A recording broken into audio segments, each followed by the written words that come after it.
नमस्कार। नमस्कार सभी को नमस्कार। आइए आप सभी का स्वागत है हमारे YouTube चैनल ज्ञान गंगा में। हमारी जलवायु पूरी हो चुकी थी भारत की, तो अगला टॉपिक लेते हैं भारत के वन एवं वन्य संपदा। भारत की वन एवं वन्य संपदा के बारे में देखते हैं कि भारत में कौन कौन सी वनस्पति पाई जाती है और किस क्षेत्र में पाई जाती है और भारत में कितने प्रकार के वन पाए जाते हैं, इसके बारे में देखते हैं। तो सबसे पहले देखो, अभी हाल ही में 15वीं वन रिपोर्ट ये आई थी 2017 में, 2018 में आई थी, यानी 2017-18 में 15वीं वन रिपोर्ट है। इसके अनुसार भारत में कितने वन है, यानी कितने प्रतिशत क्षेत्र के ऊपर वन है, इसके अनुसार भारत में 21.54% भूभाग पर वन है। 15वीं वन रिपोर्ट 2017-18 इसके अनुसार भारत में 21.54% भूभाग पर क्या है, वन है। अब देखो, अगर देखिए भारत में सर्वाधिक वन, ये देखते हैं।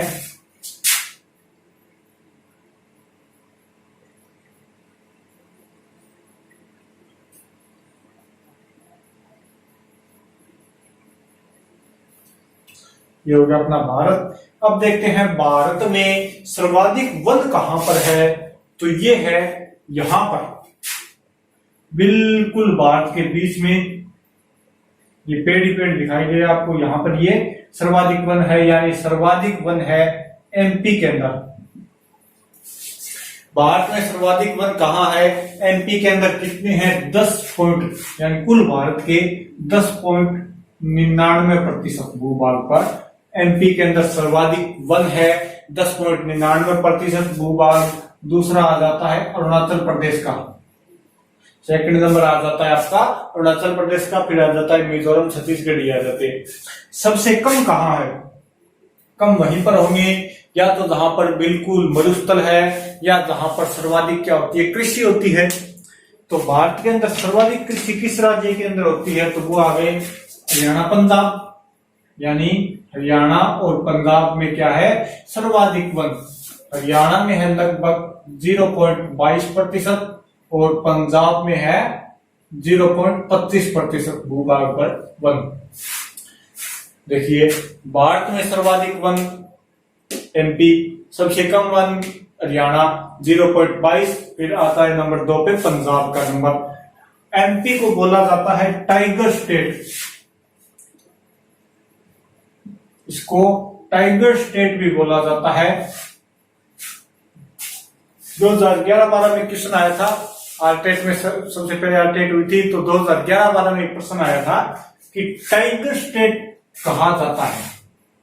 ऑप्शन थे, भारत के राज्य थे, उसके अंदर टाइगर स्टेट कहा जाता है। और उसके अंदर कुछ क्रिकेट प्रेमियों ने क्या कर दिया, यहाँ पर पश्चिम बंगाल पड़ता है, उसको क्या कर दिया टाइगर स्टेट, यानी कि वो सौरभ गांगुली के फैन थे, उन्हें बोला जाता है बंगाल टाइगर, तो उन्होंने कर दिया पश्चिम बंगाल को टाइगर स्टेट। नहीं, टाइगर स्टेट है एमपी, क्योंकि यहाँ पर क्या है, टाइगर पाए जाते हैं और सर्वाधिक वन भी यहीं पर पाए जाते हैं। इसके बाद में देखो, ये तो प्रतिशत के आधार पर है। अगर बात करें क्षेत्रफल के आधार पर, तो यहां पर एक द्वीप समूह पड़ता है लक्षद्वीप। लक्षद्वीप है, लक्षद्वीप नहीं, लक्षद्वीप। इसके अंदर क्षेत्रफल के आधार पर सबसे अधिक वन पाए जाते हैं। लक्षद्वीप के अंदर कितने, 90% क्षेत्रफल के आधार, 90% क्षेत्रफल के ऊपर 90% क्षेत्रफल। और राज्य देखें तो यहां पर आएगा मिजोरम, और मिजोरम के अंदर वन कितने पाए जाते हैं, 86%। इसके अंदर पाए जाते हैं 86% के ऊपर, प्रतिशत के 86% क्षेत्रफल के ऊपर। प्रतिशत के आधार पर सर्वाधिक एमपी, क्षेत्रफल के आधार पर लक्षद्वीप, और राज्य देखें तो मिजोरम आ गया। अब देखिए प्रथम वन एक आता है कृषि, जैसे क्षेत्रफल के आधार पर तो यही याद रखिए। इसके बाद में आता है राष्ट्रीय कृषि वानिकी अनुसंधान। राष्ट्रीय कृषि वानिकी अनुसंधान,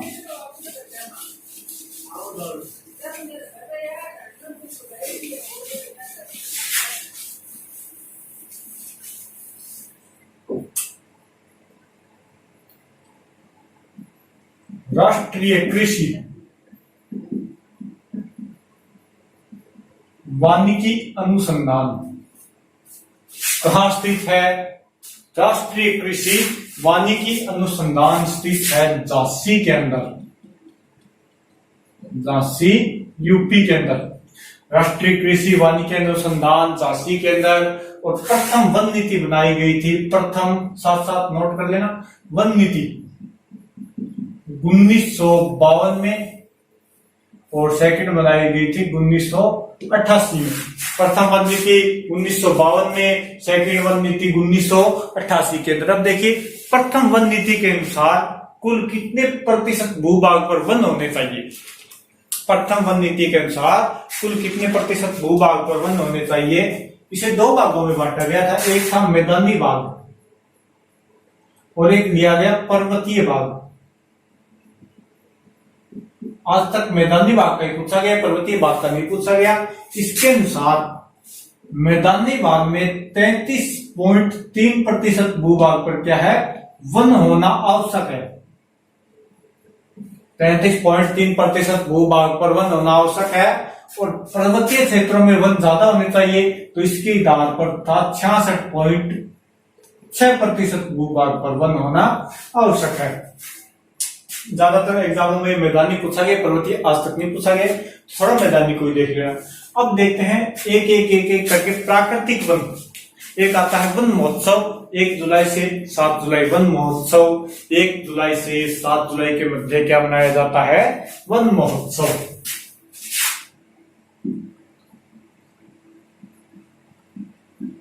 1 से 7 जुलाई वन महोत्सव, 1 से 7 जुलाई।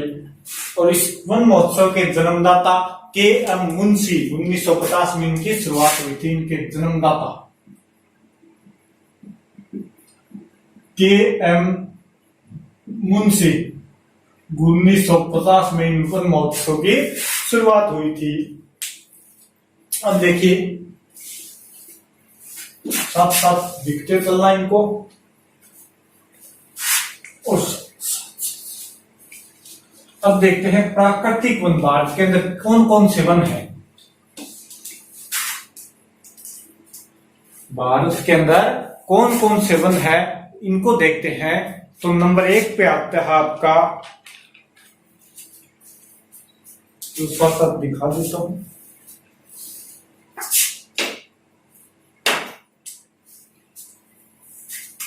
सबसे पहले हेडिंग डाल दो वन संपदा।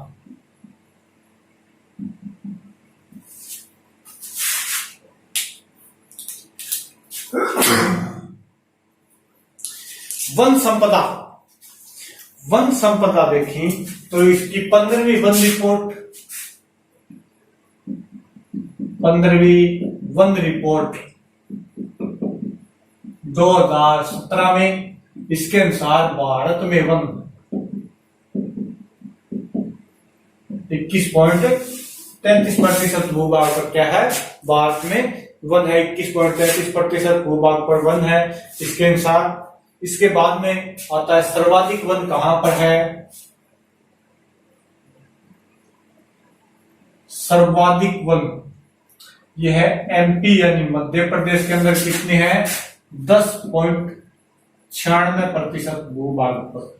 10.96% भूभाग ये टोटल भारत का है। नंबर दूसरा नंबर किसका आता है? अरुणाचल प्रदेश का। और अरुणाचल प्रदेश में वन है 9.7%, 9.45% भूभाग पर। और तीसरा और लिख लो, तीसरा नंबर आता है छत्तीसगढ़ का, जिसमें 7.84%। छत्तीसगढ़ 7.84% भूभाग पर। ये है 2017-18 की वन रिपोर्ट। इसके बाद में न्यूनतम देखो, न्यूनतम ये सर्वाधिक थे। न्यूनतम देखें तो नंबर 1 पे आता है हरियाणा, 0.22% भूभाग पर। सबसे कम लिंगानुपात हरियाणा का, सबसे कम वन हरियाणा में। नंबर 2 पे आता है पंजाब, 0.25% भूभाग पर। और नंबर 3 पे आएगा गोवा, 0.31% भूभाग पर क्या है, वन सबसे कम है। अब देखिए पंजाब हरियाणा में हरियाली तो बहुत है, लेकिन यहाँ पर वन संपदा कम है। ऐसा क्यों? क्योंकि यहाँ की जमीन है वो बहुत ज्यादा उपजाऊ है, बहुत ज्यादा कृषि योग्य भूमि है। यहाँ पर एक एक वृक्ष की अगर जगह छोड़े तो बहुत ज्यादा अनाज की हानि होगी, इसीलिए वृक्षों को काट दिए गए और क्या करने लगे, कृषि करने लगे। क्योंकि अकेला पंजाब पूरे भारत को गेहूं देता है, इसी आधार पर देखें तो यहाँ की भूमि क्या है, बहुत अत्यधिक उपयोगी है, उपजाऊ है। तो इस आधार पर यहाँ पर वन नहीं रखे जा सकते, पेड़ों को काट दिया गया और वहां पर क्या करने लगे, कृषि करने लगे। इसी कारण से यहाँ पर वन कम है। इसके बाद में ये हो गया। इसके बाद में लिखो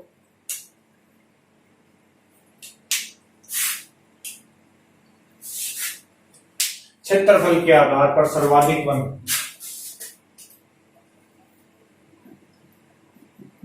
क्षेत्रफल के आधार पर सर्वाधिक वन,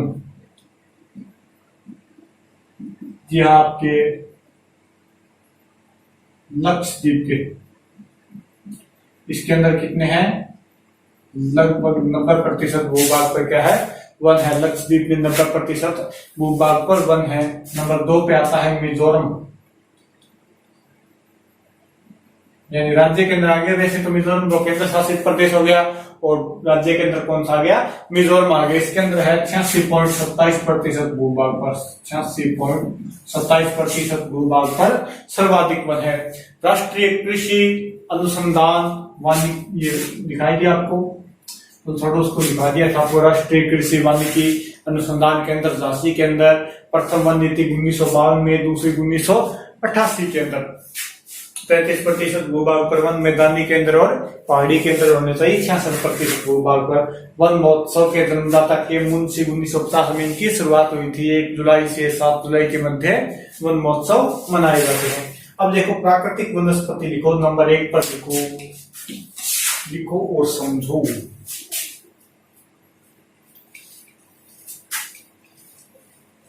साथ साथ लिखते रहना, साथ साथ समझते रहना। छोटा टॉपिक है लेकिन बड़ा टफ टॉपिक है, तो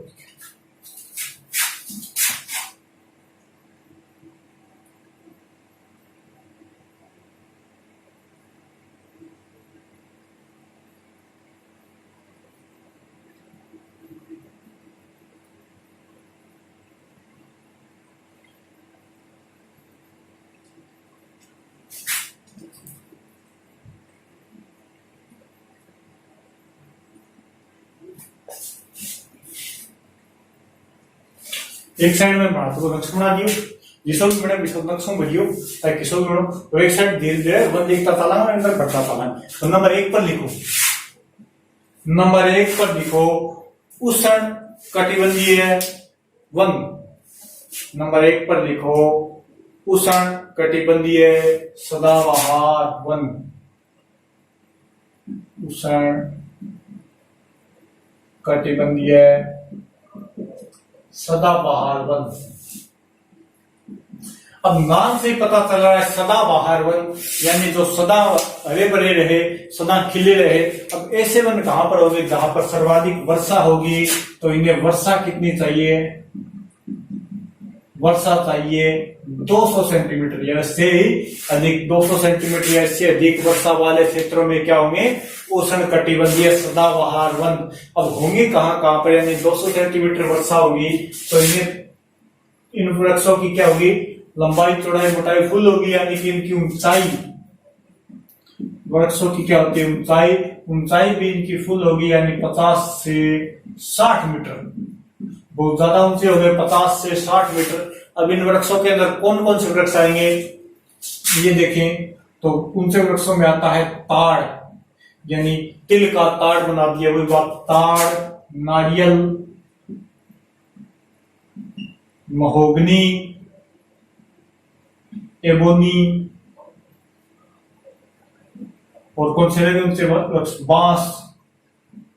ये सभी किस में आ जाएंगे, उष्णकटिबंधीय सदाबहार वन के अंदर। महोगनी, ताड़, बांस, आबनुमा, रोजवुड, ये सभी इसके अंदर आ जाएंगे।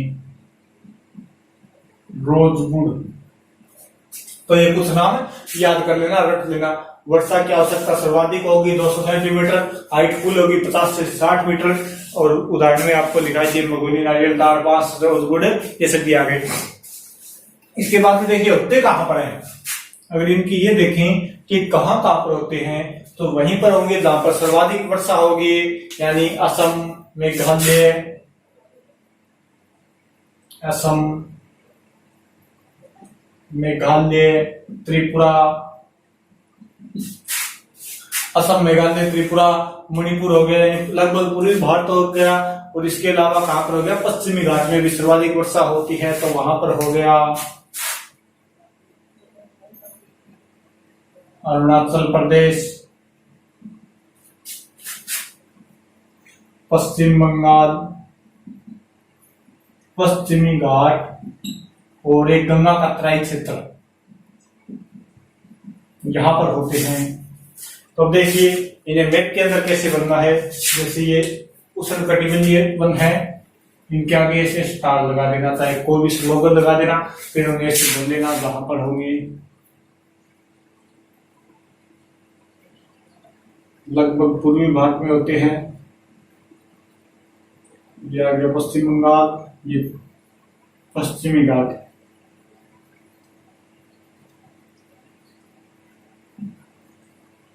यहां पर ये हो जाएगी, ठीक है। त्रिपुरा वगैरह इसके अंदर आ जाएगा, थोड़ा मैप में भर लेना।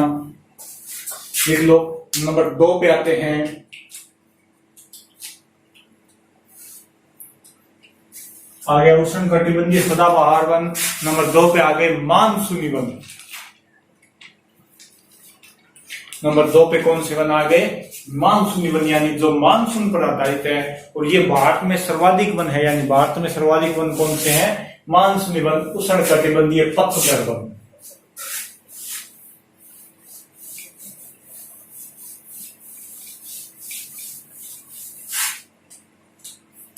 नंबर 2 पे लिखो उष्णकटिबंधीय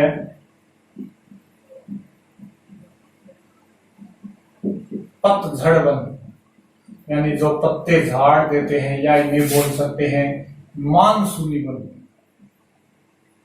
यानी ये मानसून के आधार पर होंगे, पत्ते झड़ते हैं इनके, जब मानसून नहीं आएगी तो क्या है, गर्मियों में अपने पत्ते झाड़ देंगे।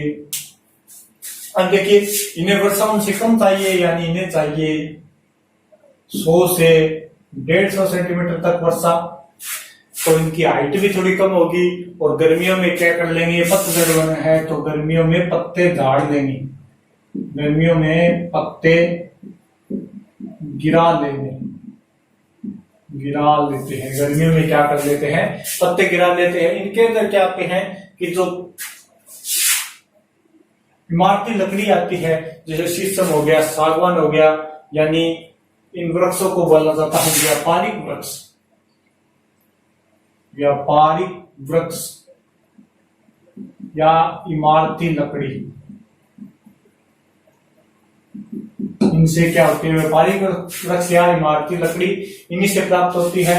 जिसके अंदर कौन कौन से वृक्ष आ गए, जैसे शीशम,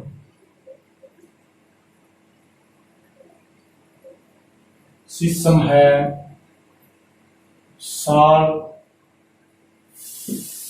सागवान, आम हो गया, शीशम, सागवान, आम, महुआ, ये सभी क्या है इसके अंदर आ जाएंगे। शीशम, सागवान, महुआ, संदन, ये सभी इसी के अंदर आ जाएंगे। संदन भी हो गया, यानी इमारती लकड़ी होगी इनकी, और मजबूत लकड़ी होगी। लकड़ी क्या होती है इनकी, मजबूत व कठोर। मजबूत व कठोर इनकी लकड़ी होती है और ये क्या होते हैं, उपयोगी। अब होते कहां पर है ये वृक्ष, ये देखें तो ये होते हैं लगभग किस क्षेत्र में होते हैं, तो हिमालय क्षेत्र में हो गए, एमपी में हो गए, छत्तीसगढ़, हिमालय, एमपी, छत्तीसगढ़, महाराष्ट्र, उत्तराखंड,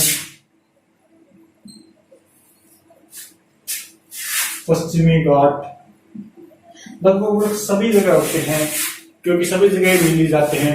झारखंड हो गया, पश्चिम बंगाल हो गए, इसके अंदर कैसे बढ़ेंगे, जैसे इसके आगे कोई स्लोगन लगा दिया, ये स्लोगन लगा दिया, तो हिमालय के अंदर हो गए,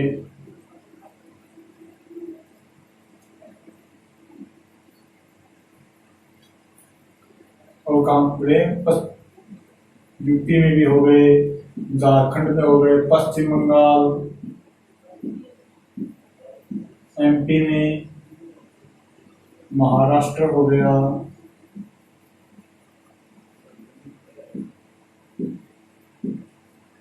ऐसे काफी जगह आ जाते हैं, लगभग दक्षिणी भारत में भी होते हैं, तो ऐसे इनको बढ़ देंगे। ठीक है, जैसे जैसे राज्य देखकर बढ़ देते हैं इनको। नंबर 3 पर लिखो उष्ण कटिबंध घास मैदान।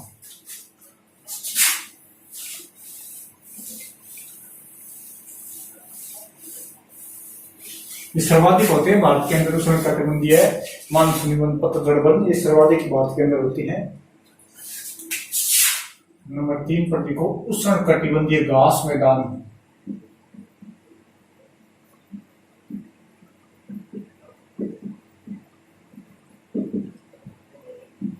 घास हो गया, यानी जहां पर घास के मैदान होते हैं वही क्षेत्र आ जाएगा इसके अंदर। इन्हें वर्षा उनसे कम चाहिएगी, यानी 50 से 100 सेमी, 50 से 100 सेंटीमीटर वर्षा चाहिए इन्हें। घास के मैदान हो गए, कहां पर है, जैसे मैदान किस क्षेत्र के अंदर है, कर्नाटक हो गया, उड़ीसा हो गया, मध्य प्रदेश, महाराष्ट्र, मध्य प्रदेश में तो नहीं है, लगभग आंध्र प्रदेश हो गया, छत्तीसगढ़ हो गया, इसी क्षेत्र में कहां पर है ये, छत्तीसगढ़, कर्नाटक, महाराष्ट्र, यूपी आदि जगहों पर क्या है, ये घास के मैदान है, उन्हीं को लिया जाएगा। जैसे इसके अंदर स्लोगन लगा देते हैं स्टार का, ये स्टार, वो अलग स्टार है, ये अलग स्टार है, इसका स्लोगन लगा देते हैं। तो ये हो गया अपना आंध्र प्रदेश, छत्तीसगढ़, यूपी के अंदर, हरियाणा में भी आ जाते हैं, एमपी में भी, महाराष्ट्र में भी, ऐसे ये आ जाते हैं। इसके बाद में लिखो नंबर 4 आ गया, नंबर 4 पर लिखो शुष्क मरुस्थलीय वन, यानी कि राजस्थान वाले वन। शुष्क मरुस्थलीय कांटेदार वन, इन्हें वर्षा नाम मात्र की मिलती है, यानी 20 से 50 सेंटीमीटर मिलती है, या नहीं भी मिलती है इनको 20 से 50 सेंटीमीटर। इनकी क्या है, वृक्ष इसके अंदर कौन कौन से आते हैं, सभी जनाने वाली लकड़ी आती है। जैसे वृक्ष क्या होते हैं इनके, कांटेदार, छाल इनकी मोटी होती है, और क्या होते हैं, कांटेदार, पत्तियां छोटी, छाल इनकी मोटी और पत्तियां छोटी होती है, कांटेदार वृक्ष होते हैं। इनके अंदर कौन कौन से आते हैं, जैसे बबूल, खजूर, यानी कांटेदार सभी बनाओगे, बेर, केर, रोइडा भी इसी के अंदर आ जाता है, ये इसके अंदर आ गए। इनके लिए अगर स्लोगन ले तो ये ले लेते हैं, मान लो स्लोगन। तो ये कहां पर हो गई? यही राजस्थान के अंदर, गुजरात के अंदर, थोड़ी महाराष्ट्र के अंदर भी है, पश्चिमी यूपी और मध्य प्रदेश में भी है। यानी राजस्थान प्लस गुजरात प्लस पश्चिमी यूपी एमपी, यहीं पर ये आ जाते हैं। इनकी लकड़ी सिर्फ जलाने के काम आती है, कोई ज्यादा इनकी क्या इमारती लकड़ी नहीं होती और काम नहीं आती, सिर्फ जलाने के काम इनकी लकड़ी आती है। इसके बाद में 4 नंबर हो गई, नंबर 5 को लिखो डेल्टाई वन।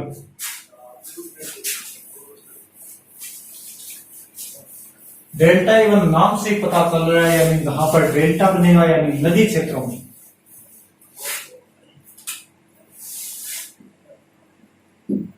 डेल्टाई वन ये कहां पर होते हैं? नदी क्षेत्रों में।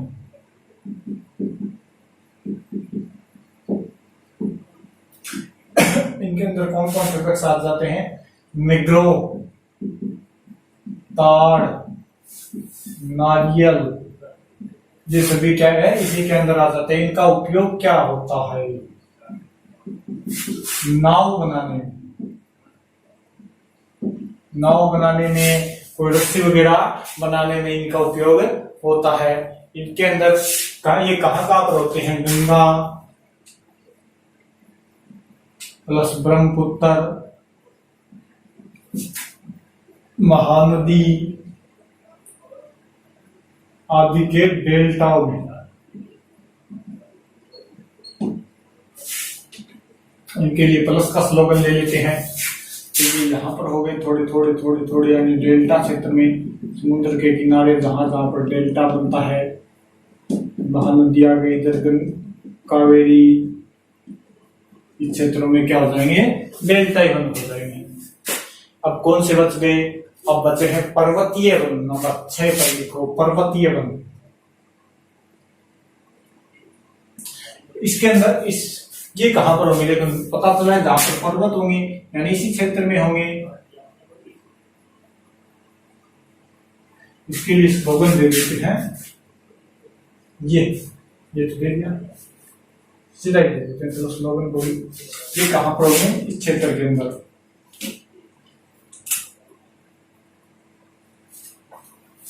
एक कलर और पड़े हैं,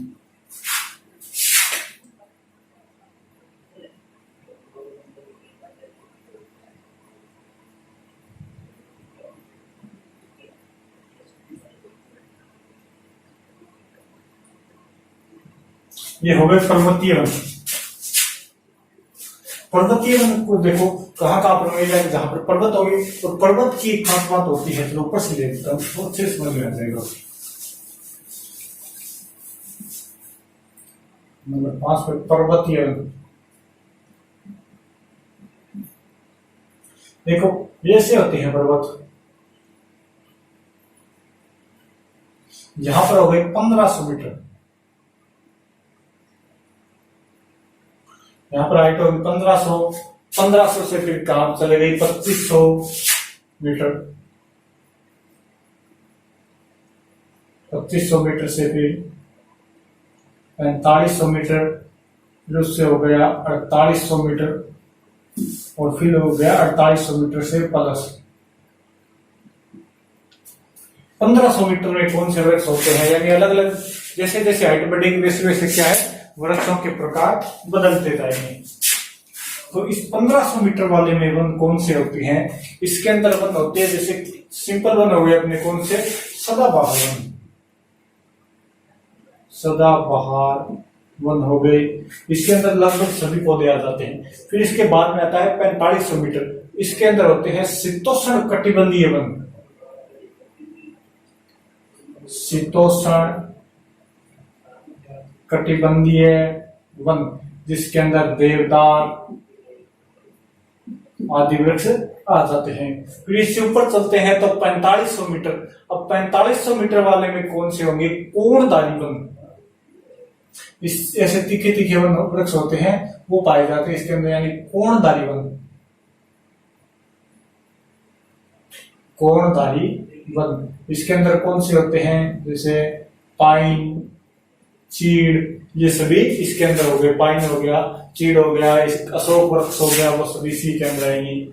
फिर आ गया 4800 मीटर, यहाँ पर तो वृक्ष उगती नहीं, यहाँ पर क्या होती है, जैसे काई हो गई, घास हो गई, ये उगती है। और इससे ऊपर तो सिर्फ क्या है, बर्फ ही बर्फ है।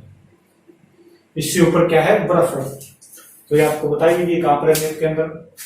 तो इसका कच्चा भाषा स्क्रीनशॉट भी ले लो और बढ़िया से लिखवा दिया आपको, प्रथम नीति वगैरह सभी करवा दिए वनों के बारे में। तो चलिए ठीक है, ये हो गया अपना भारत के वन एवं वन्य जीव। इसके बाद में कौन सा टॉपिक करना है कमेंट करके बता देना और थोड़ा शेयर कर देना। और एक चीज ध्यान रखना, भारत में सर्वाधिक वन कौन से है, वो है मानसूनी वन। ये क्वेश्चन बहुत बार पूछा हुआ है। और वन अनुसंधान केंद्र कहाँ पर स्थित है, देहरादून के अंदर, ये भी ध्यान रख लेना। इसकी 4 शाखाएं हैं वन अनुसंधान केंद्र देहरादून की। कितनी शाखा है, 4 शाखाएं हैं इनकी। कौन कौन सी, बेंगलोर, कोयम्बटूर, जबलपुर और बुनिहाल।